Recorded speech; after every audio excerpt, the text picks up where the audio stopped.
Hi everyone, welcome back to the QuickXcel YouTube channel. Today let's look at how to easily analyze a large dataset using a pivot table in Excel. So, I've got a sample table here with 6 columns including products, unit and revenue.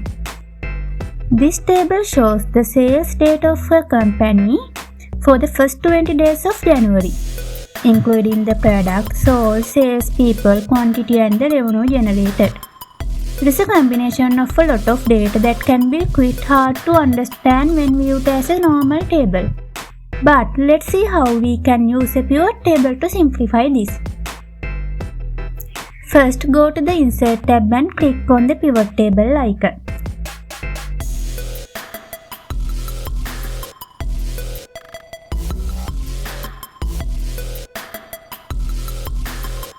Then click on Form Table or Range icon. You will see a dialog box pop up. Here you need to select the range of data you want to analyze. Just drag and select your table range. Next, Excel asks where you want to place the pivot table, in a new worksheet or the current worksheet. I am going to select the current worksheet and click OK. Now you will see the pivot table field list appear on the right. From here, we select the field we want to analyze. In my case, I will pick product and revenue.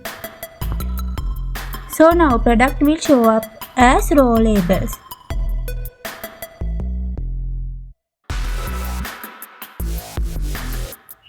And revenue will appear on the value as sum of revenue.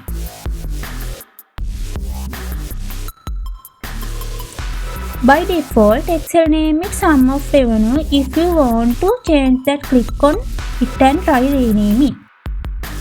But sometimes Excel might say pivot table field name already exists.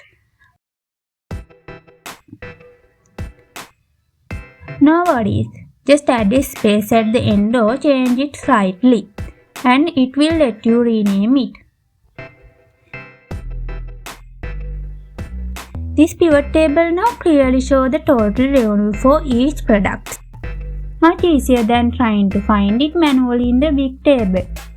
You will also see the grand total at the bottom, which gives the total revenue for all products. Now let's customize the design. Click on the Design tab at the top and pick any pivot table style you like. I have chosen a simple and clean one here. And that's it.